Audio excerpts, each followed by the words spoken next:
What's going on, everybody? It's Brian from USA.Patriot.Cards. I'm back with day two, row two of my piles. I'm making two piles. One is a keep pile and one is a not keep pile. Again, if you didn't see yesterday's video, this is on the recommendation of Cage Lawyer.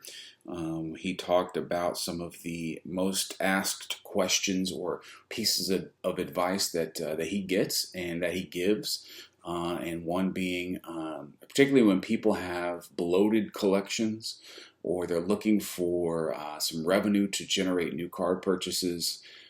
Which cards should they sell? Which cards should they keep? Should they downsize their collections? Should they wait on certain cards to go up? Should they take the money and run now, so to speak? And then after you've made your two piles, he encourages you to make a third, do a third thing, which is make a list of some cards you really, really would like to see in your PC, you'd like to add. And so then you take your pile of not keeps and you go turn that into the cards on your wish list, whether that be by trade or by sale or however you can turn that over. He talked about recently emotional buying, finding yourself bidding on or making an offer on and then winning cards that you might not necessarily wish you'd won or wish you'd purchased. We all have cards like that. And generally when that happens, we end up moving them at a loss. My friend Josh once said, and this is one of his many famous quotes, he said, every card you don't buy is a card you just sold.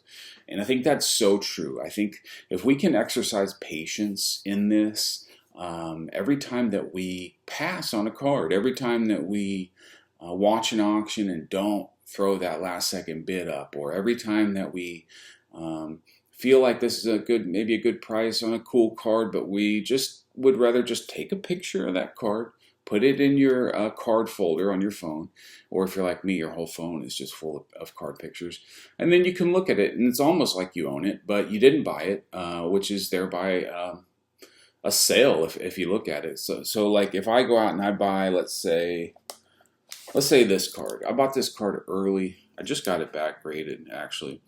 It's cool. It's Correa Bregman. It's a rookie for, I think, both of them. Yeah, it says relic, autographs patch. Maybe not. Maybe it's not a Bregman rookie. Actually, I'm not sure. But it's one of those hand-drawn 101s. Very cool card. Game-used pieces. If you're into the Astros, this is a cool card for you. But you know, maybe you end up with a card like this and you're like, I don't know why I have this card. Let me put this in the move pile, and then you can turn this into cash and then go after something that's more your style, like this. This is another card, that I just got back from grading. Now this is a card that I will probably keep, just because it's a Kyrie, it's game used, it's cool, because I think he's had a couple months with the Mavericks, but I think he's going to be re-signed and he's going to spend some time down here in Dallas, some more meaningful time than just the 2-month collapse that we just went through. But I like that advice. I think it's really hard sometimes. Like, for instance, one of my wish list cards is a Blue Ice Prism Luka rookie in a 9.5 or in a 10. You know, in a 10, that card's an 18 to 20K card. I'm not going to be able, at least not yet in my life, to plop down $18,000 or to move over 18 grand from my PayPal or my Venmo account to acquire really any piece of cardboard at this point, but especially that piece of cardboard. And so, you know, it's almost impossible to think that I'm just going to, you know, start a Luka Blue Ice fund and I'm just going to, you know, lay away like $100 here, $300 there instead of making these purchases on whatever, you know, cards I buy, $400 here, and then try to stack up 18K, because even if I did that, there's no way I could physically make myself buy that card for that much money. Now I could get there by trading, some pieces I already have. But I think this card I traded into at about 23K. Talked about that yesterday. But when I went back and I broke down everything I gave and what I was into those cards for, I think I'm into this around 5K. That's how I can acquire bigger pieces like this.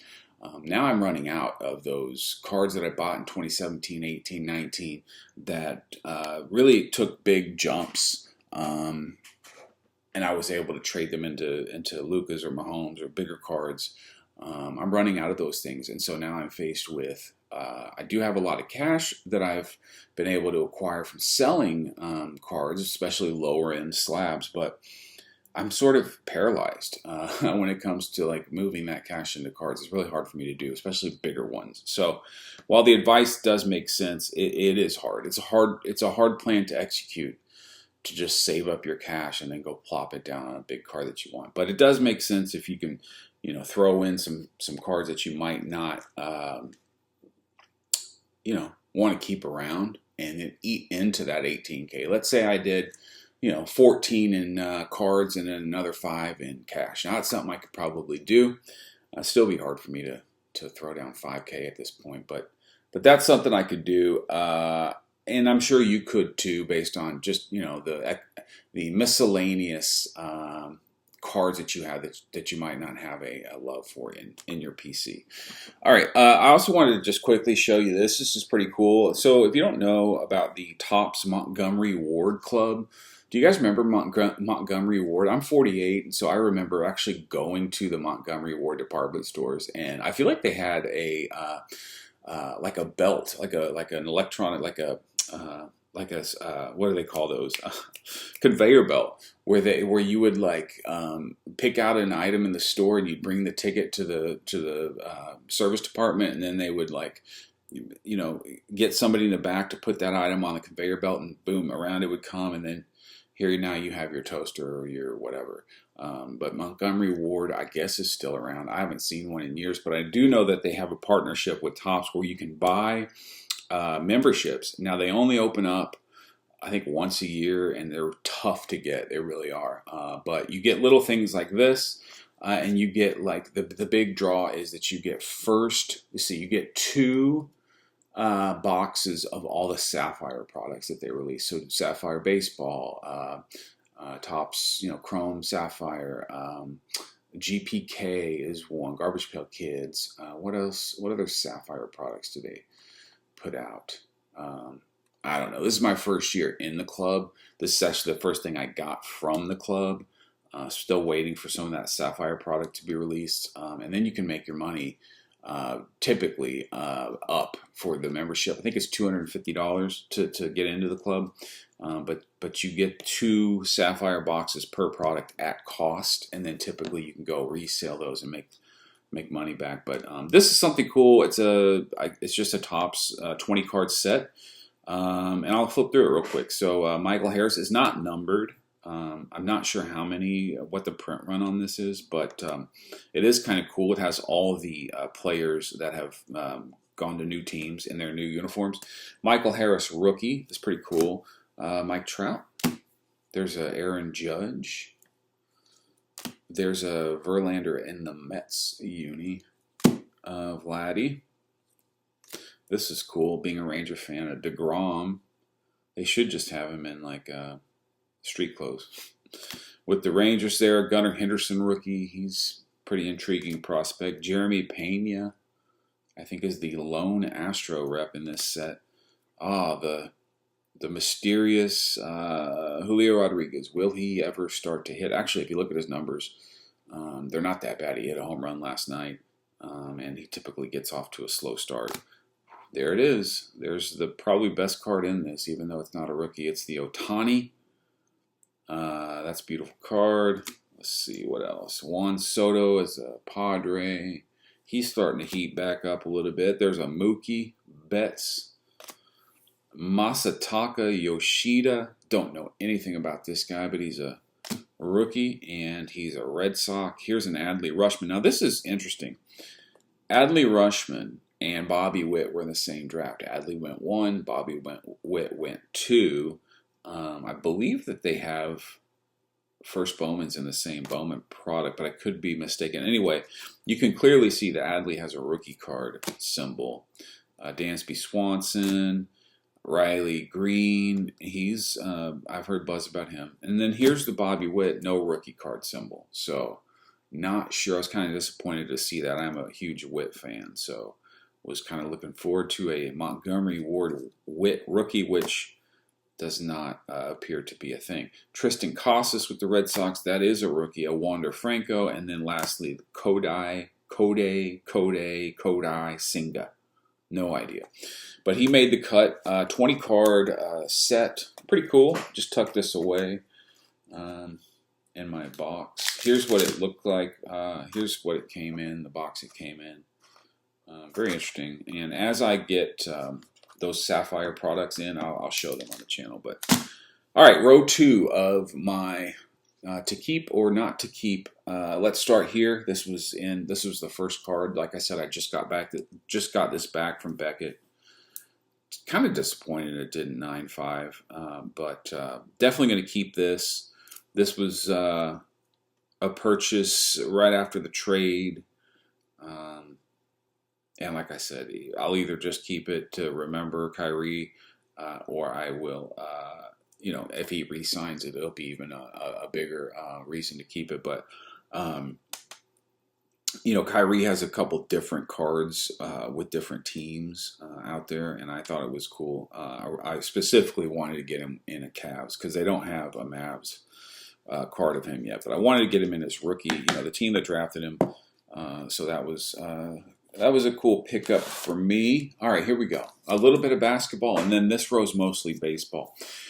This is a cool one. This is from 2017 Panini Cornerstones, Kevin Durant, Downtown. And what makes this interesting is it has the Mike Baker black label, so it's really sharp. Now, these are almost metal cards, so these do grade well typically, but the black label is always cool. But this is from a title year with the Warriors, and I don't see a lot of Kevin Durant Warriors stuff.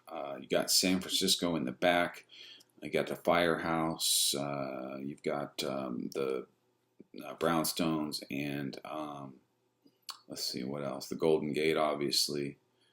I don't see any like nod to, I don't know, wine or chocolate. I know some of the things that San Francisco is known for, but I don't know if you've seen it. I'll throw it up here, the Brock Purdy parody card. With Pelosi and with all the fentanyl's not funny, let's be real, but the poop on the sidewalk definitely is. That's a keeper. No, actually, no, it's not. This is a mover, definitely a mover, sorry. Got sidetracked there by thinking of Pelosi. Here is a blue prism Klay Thompson. I graded this back in 2017, 2018 when you could buy a box of 2017 Prism basketball for $250, $300, and that's something to think about, right? I mean, so I was opening a lot of it. This just happened to be something that I pulled, and this is numbered. It's out of 199. I think it's kind of cool just because it's a color match. Definitely would move it though. This is also cool. I wish this was in a 10. I could pair up the Splash Brothers together. But this is also a color match for Curry out of 199. The Blue Laser Curry, unnumbered 2016 Donruss. Pretty cool. And these are all, I graded them because they're color matches. So doesn't necessarily have to be a rookie color match. You can get second, third, fourth year cards that are color matches that look cool too. My lone golf card. Now, I'm not a huge fan of golf, but I love John Daly. I love listening to him tell stories. I love the fact that he does not give a darn, if you know what I mean. And he's so fat and he's got a huge beard at this point. He looks just like Santa Claus. It's weird. But I graded this. I bought this off of eBay Raw and then graded it. Got an 8, which I was happy with. These are tough pulls. These player inks out of 2001 Upper Deck Golf. I'd like to get a Tiger at some point, but I thought, I gotta get me a Daly. Like, this was like $150. I mean, it was nothing, but this definitely is a stay in my collection. Let's move on. Got some baseball. 2018 Bowman Chrome. Now, this is not a first Bowman, but it is, oops, sorry about that, but it is a rookie card for one Harrison Bader, and he is in a St. Louis Cardinal uniform, and wow, isn't he glad that he's not wearing the Redbird uniform any longer. He is now with his home team. The New York Yankees had a hell of a postseason last year. Was injured to start this year, and honestly just came back a couple of days ago and has been tearing the cover off the ball. So I'll definitely move this. This is out of 25. Pretty cool card. I got a steal of a deal on it at the Dallas Card Show a couple shows back. But yeah, don't know when, don't know where or how or for how much, but I will move that card. It's been a tough year if you're a St. Louis Cardinal fan. I mean, not only are they record-wise almost the worst team in baseball, but the Anheuser-Busch Bud Light stuff that's going on, it just seems like the organization or St. Louis as a city or something had a big karmic debt to pay, and this is the year they're starting to pay on it. Okay, Alec Boehm. I had a bunch of Alec Boehm. I was on him pretty early. I rode the roller coaster with him. He's a player that has promise and was a slow starter and then caught fire really at the end, toward the end of last year, into the postseason, and then came out sort of as a post-hype rookie that was intriguing to a lot of people. I sold a white speckle, or it's not a white speckle, it's a speckle. Out of 71, I sold one of those. I sold a 9. I've sold a couple base. Like, this is the last Alec Boehm I have. It's a refractor. It's 008 out of 499. It's the dual 10. Definitely would move it, but it's a cool card to have. He's a interesting player, very tall, sprays the ball around. I'll show these two together. I was on Brian Hayes. I like that he had MLB pedigree. His dad, Charlie Hayes, played some really important years for the Yankees and the Rockies, but Key Bryan jumped right out of the gate pretty hot, and then just has struggled with lower back injuries. Pirates are hot. He's not that hot. This was one of these cards I made a mistake on. Bought it probably at its peak in a PSA 10 slab. The other one, I believe I pulled or something, because I had it just in a stack of cards to be graded, sent it off, and it actually came back at 10. So I would definitely, if you're a Key Bryan Hayes or a Pirates fan, let me know. Maybe we could work something out. Jazz Chisholm was another probably pack pull for me. It just was a card that was in the stack with the Key Bryan, and I graded it, and it came back at 10. It's a refractor. This is numbered, out of 499. Don't know much about Jazz Chisholm. I know he's got a lot of, flavor, I guess. He's kind of how would I say it? He's got a lot of swag, I guess. That's such a boomer word, but whatever. And the MLB tries to market him. I think he was on the cover of the show or something recently, but I don't think he's gotten off to that great of a start this year, but definitely would move that. Let's see, Jared Kelenic. I've been on Kelenic for a minute now too. Another post-hype rookie that I like this buy. The guys that came up, they were really hot. He was the Julio Rodriguez back in 2018. I mean, this card was, he played for the Mets back then, but this card was very sought after. I think he was part of the Robinson Cano deal when the Mariners moved Cano to the Mets. I know he was the centerpiece in whatever deal that was, and I think it was that deal. He struggled for a while, but he's super young. I can't tell you when he was born, because it does have the Mike Baker gold, and I could break into it and tell you his birthday, but I'm not going to worry about that. He's pretty young. He's 23 or 4. And he's hot. Boy, he's hitting third for them. He's kind of, been a good part of the Mariners' early season while Julio gets off to his slow start. Kelenic's been great. I mean, he's a plus defender. He's got pop. His strikeouts are what have really hurt him, but it seems like he's starting to turn that around. I mean, he's batting third in that lineup, so I would move that, but it's a cool card. I mean, most of this baseball stuff I like. I enjoy having it, but none of it would hurt me to move. Kyle Tucker, refractor. He's a good player. Feel like I need to probably move some of this stuff because you don't want these guys getting into the 25 and the 26 and 27-year-old age because people start to lose a little interest as they get older unless they're just killing the ball. I would move that. Cody Bellinger, he's another post-hype. I mean, he tore it up in 2017 when he hit the scene. Fell off the cliff. I mean, it was him and Judge, together. Fell off a cliff, ignited his career, fell off again, and he's kind of on his third upswing with the Cubs now. This is just a base, but it is Mike Baker gold authenticated, and here is a purple. Traded this probably, well, I know I lost on it, but I gave it a raw 2017 Cornerstones, just like that Durant, except it was a LeBron for this. This was, obviously already graded in a quad 9.5 purple. This is out of 250. The guy graded. He asked me, "How's that condition on LeBron?" And this is before I was grading anything.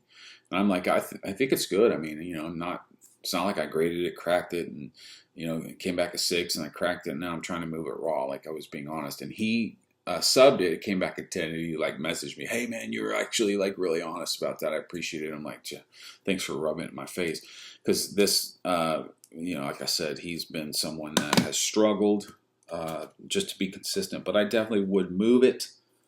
Man, I had some Vladdies. I had two green. I had two green 9.5 first Bowmans, and I had a purple PSA 10. Moved them all in Luka deals. I'm not sure what his market is. He's having a decent year. He's batting over 300. He's got a handful of home runs.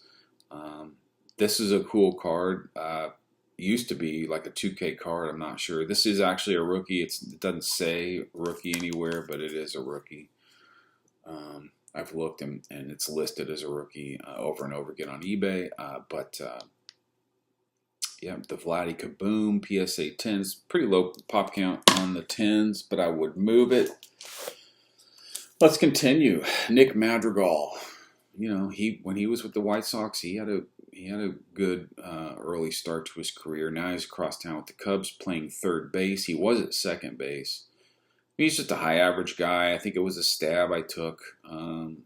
It's a nothing card, really. It's a refractor. Oh, Jesus. Oh, my God. These two hurt. Oh, my Tyler. Okay, so I don't know if you remember, but what's it, 23? So maybe in 2021, Tyler O'Neill hit 33 home runs, got super hot at the end of the year with the Cardinals. I mean, you couldn't get him out. I mean, he was just crushing the ball. And he was everybody's sleeper, not sleeper. He was everybody's going into that 20, maybe it was 2020 he did it. Whatever the year was, the next year, everybody was talking about him. And for fantasy baseball, get him early, and he's going to have a monster year, and he's a little bit under the radar. Problem with this guy is he can't stay healthy. He's yoked. I don't know if you've ever seen him, but he is just beyond jacked. His dad was Mr. Canada or something. So bodybuilding is in his blood, but he can't stay healthy. He's actually on the IL right now, 10-day IL with a lower back. This is an orange. I went hard after this. It's out of 25. It's a great card. But I'm at a loss for this guy. He can't stay healthy. I think he needs a change of scenery. The Cardinals need to trade him. But I have the blue color match, and I have the orange, and they're definitely both movable. And chances are I would take a loss. Let's just say on both of those. I did pack pull this Wander Blue Shimmer. This one is not numbered, am I right? I thought it was. Oh yeah, it is. Out of 150. Blue Shimmer, color match, cool card. Wander is, having a decent start, but yeah, definitely would move it. All right, and I think we're finally to one I wouldn't move. And the reason I wouldn't move this, man, tough deal that he got hurt. because he is somebody I just am so intrigued by. At his height, with his frame, and the way he kills the baseball when he connects with it. Playing shortstop, rocket arm. I mean, he's got all the tools to be an Otani type player, you know, and by that I mean just somebody who transcends the game, somebody who's so special, somebody that we don't see come around often. And so I'll probably try to pick up more O'Neal Cruz just because I like the player. What a gorgeous card this is. It's the Gem Mint Plus with a 10 sub on edges, but it's the color match with the Dodgers. O'Neal Cruz. I'm not sure what trade or how he came over to the Pirates, but if you didn't see it, he hurt himself, had to have season-ending surgery maybe, or he might be back late season, which could be important for the Pirates if they remain in the race. But he came in sliding into home plate on a play and just kind of rolled up on that ankle, and just bad deal, freak injury. But I would keep this.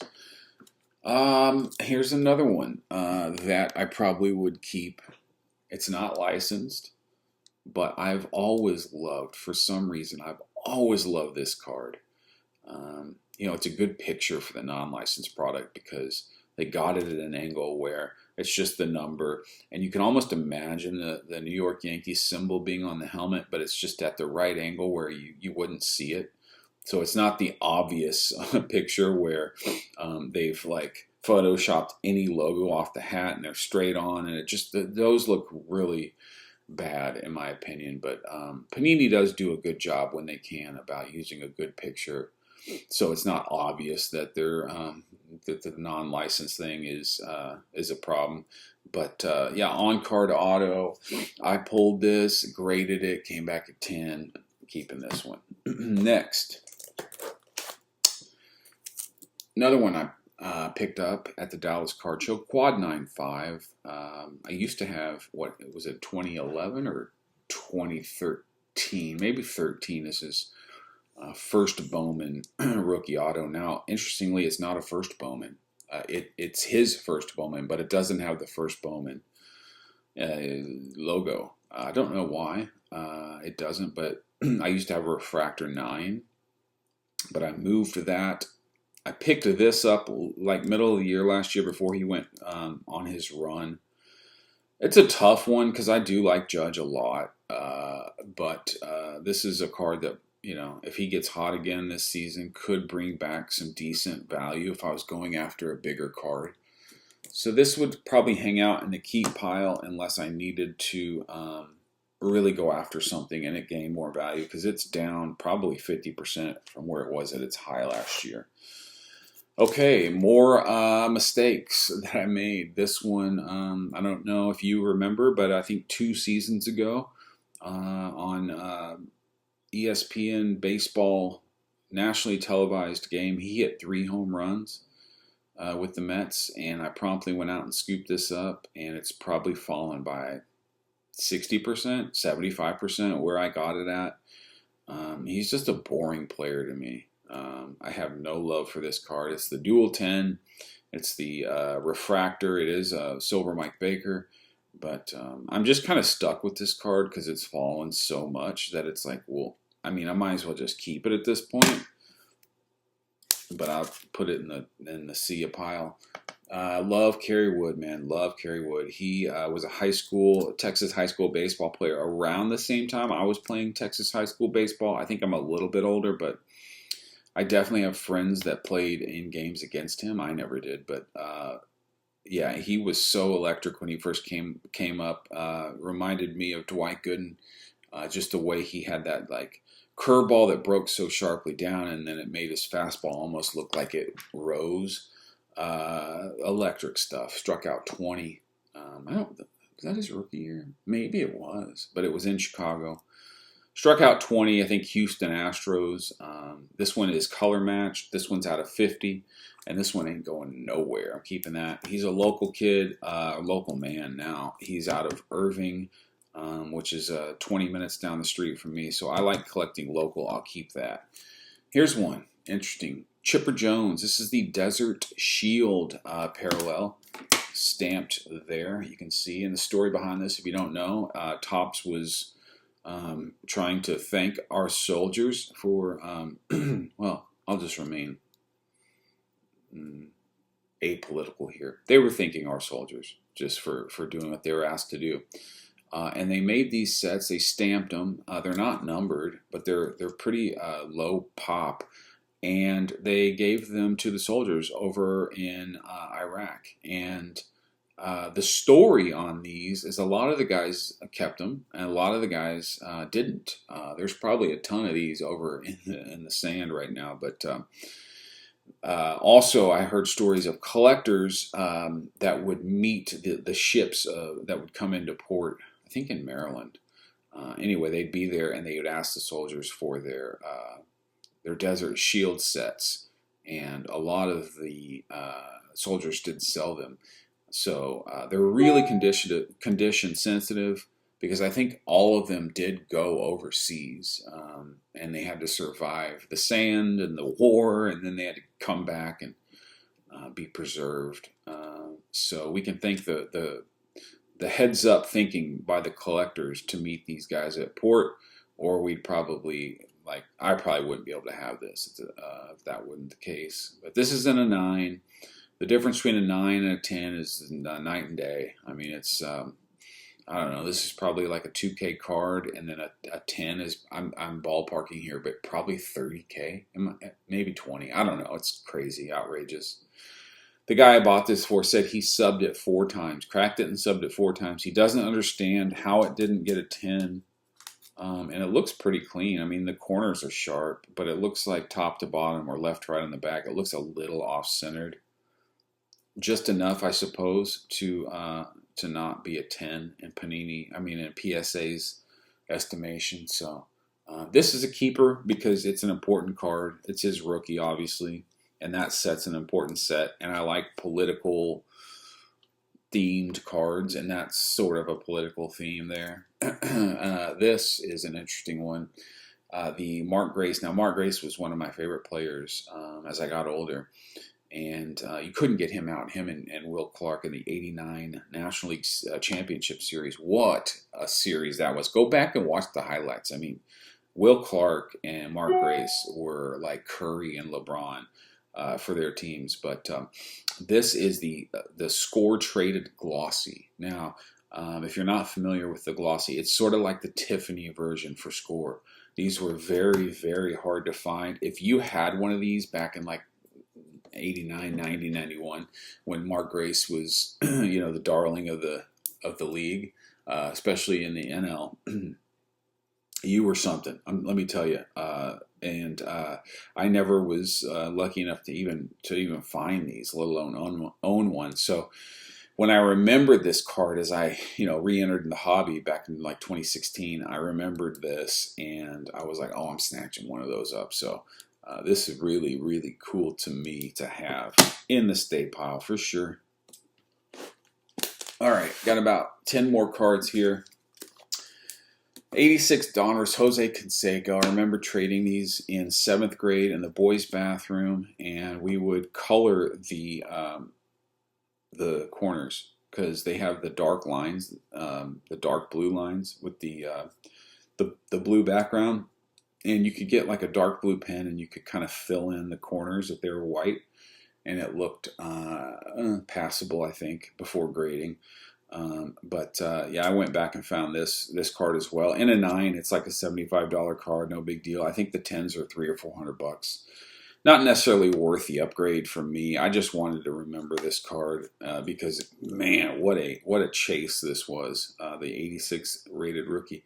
I love the 86 Donruss set. I think it's one of my favorite 80s sets. Just love the design. I need to get more cards from that set. Definitely would keep this. Tiffany, Bo Jackson, Future Stars. I love the Topps Tiffany stuff. It's just a way to go back and pick up some of the cards you remember from when you collected as a kid, if you're my age or around there. But it's also a way to kind of give it a little bit of rarity or add a little bit of, intrigue or value there.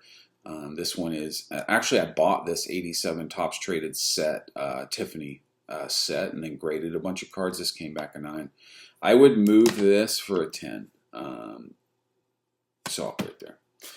This card, wow, the 86. Now this is not Tiffany, but it is Topps traded, and these were really hard to gem because of the black borders up top. The Bo Jackson. Now this one looks, I mean, if that chipper was, I mean, this top to bottom on the back looks like way out of whack, but they weren't as forgiving on the chipper as it seems they were here. But Bo Jackson, one of my favorite players growing up. You know, this card is something I get asked about. Every time somebody goes through my case, they pull this out, they want this card, but I always generally tell them it's not available just because I think it's only a $300 or $400 card, but it's pretty low pop. Believe it or not, I bought this at the Dallas Card Show, and I paid $20 for it. $20 cash for a PSA 9, Topps traded. Just a must for me as far as remembering Barry Bonds. And believe it or not, back when Bonds hit the scene, Bonilla was the preferred, was the collector's choice between the two.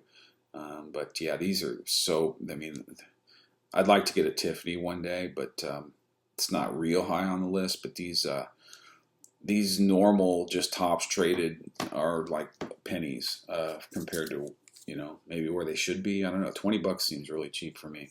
85 Topps Mark McGwire USA baseball team. When I was 10 years old on Christmas morning, I opened up a 1985 Topps set that my grandparents got me, and in that set was this card. I flexed that card for the next 4 or 5 years, had it in my notebook, and made it all the way to Texas with it when I moved here in 6th grade. And our local card store was run by a family that was pretty scuzzy. But man, I spent so many hours in that card store and wouldn't trade those memories for anything. But yeah, they smoked cigarettes, the mom and the dad in the shop. They had a couple teenage daughter and a son who actually would play blackjack for cards when their parents weren't in the store. And we did many a hand of blackjack. They were probably marking the cards, I'm sure. But the reason I bring all that up is because the old man in that shop fleeced me when I was in 7th grade. He was like, "Hey, I've got this. Was it Huntsville A's? Was it, or is it Modesto? No. I want to say Huntsville for some reason. Anyway, it was a minor league set, a team set for the A's, and it had a minor league rookie of McGwire and Canseco. Now, they weren't a Topps, it wasn't a Topps product, it was just a throwaway set, and it was basically worthless, but I thought, hey, minor league cards, wow. So the one I got on Christmas morning, I ended up getting fleeced out of, but I did pick this up later, a couple card shows ago for like $100, just to remember, in a 9. Very cool card, Mattingly, 84 Donruss. Now, 84 Donruss is another set that I absolutely love. and you know, I wasn't a huge Mattingly guy, but it just seems like Mattingly is sort of the guy from the 80s if you were collecting. So I do try to get a run of all the Mattingly rookies, so that would be a keep. Here's an 84 Tiffany Mattingly in an 8 because the 9s get pretty pricey and the 10s are off the charts, but yeah, if you saw this in the wild back in the day, you know, you knew you were dealing with somebody who had a pretty nice collection, these Tiffany's. Now, what's hard to do is to, because you can see, let me see if I can find. So, for instance, the tradeds have a bright back to begin with. This is a bad example because they're both different years, but if you look at the 84 Mattingly, that's not a Tiffany. It's very dark. The back is very dark. But the tradeds and the Tiffany, maybe you guys can tell me in the comments. How do you tell the difference? I think there's a couple places online that break it down, but I sure don't know. Aside from it being in a slab and telling me it's Tiffany, I wouldn't know how to tell the difference between a Tiffany and a traded card. Well, shit, why did I say all that? This is not traded. Never mind, scratch all that. But still, it is like for, well, never mind. this. So there's a Tiffany version of this, and I think the backs look pretty much the same, and there's no other like designations on how you would tell a Tiffany from a traded. 84 Fleer update. Wow. If you had a Puckett update when you were a kid, when I was a kid, you were balling. So I had to go back and get this. In a 9, Kirby Puckett, one of the greats that doesn't really get talked about a lot. And then to go with that, you had to get this. Now I don't even like Roger Clemens, but this is such an iconic. This is a 2-piece iconic, like, how you doing right there. Like, you know, if you had this back in 86, 87, you were, like I said, you were pretty awesome. Oh, and none of the kids ever had it. It was all the adults that had those. All right, you're about to see the my favorite card of all time. It's the 1984 Topps Traded Dwight Gooden. One time I stole this card from a friend down the street. He had the 84 traded set, and I just snuck the Gooden out of it. His mom found out. He cried. I got busted. Felt terrible. Haven't stole a card since, so that's good. Yeah, I have a PSA 10 version up there, but it's on my it's on my shelf. This one definitely would be movable, but it's my favorite card of all time. So I had to get the Tiffany in an 8.5. Again, okay, here's my point. So you've got look at the backs. They're the same. How could you tell which one's a Tiffany and which one's not? So this is the Tiffany. This is the traded. Do you see the problem? Do you see what I'm talking about? Like, they're both clear on the back. And typically that's how you would tell which one's Tiffany and which one's not, is the Tiffany has the brighter back. But if it's a traded set, they're both bright. And I'm maybe not so bright. Let me pull these down. Do a little rearranging here. All right. Here's another one from 84. The Dwight Gooden. Dwight Gooden was my favorite player. Keeping that. Last 3 cards. How about an 83 Topps Traded Strawberry? I'd like this in a... I like this card. I'd like to get it in a higher grade, but this is a 7. It'll do for now until I can upgrade it. Don't like Cal Ripken particularly, but this is a must-have from the 80s. If you're going back and getting the 80s hits, this is a must-have. Man, I've tried to put this in so many deals for bigger cards, but it's like the guys that are trying to trade out of Lucas don't want a 1980s Ricky Henderson in a PSA 9, which is a huge baseball card. I mean, so I'm glad that it's kind of stuck around, even though I've tried to trade it away several times. But it has to go in the trade pile because I'm guilty of trying to move it in the past. I'm sure I would do it again. Lastly, here's a 1975 George Brett. I'm from Missouri. I love the Royals. Was more of a Royals fan, still am, than a Cardinals guy. In '85, I was thrilled when we beat the Cardinals in the World Series. So Bobby Witt has kind of picked up where George Brett and Bo Jackson left off as far as a Royal that I'm going to super collect. I'm by no means a Bobby Witt super collector, but in another day or two, I'll show you the Witts I have. Pretty nice little pile.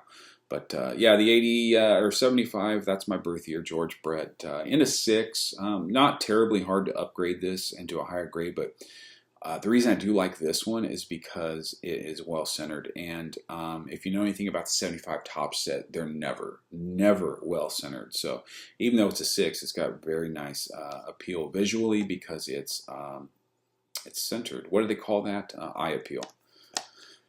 Yeah, that's it. Wow, 45 minutes. Jeez Louise. I don't know. Maybe you're driving. Maybe you got to the end. I thank you either way. I appreciate it. I'm not going to spend any more time talking. So we'll see you on the next one. Bye, guys. Later.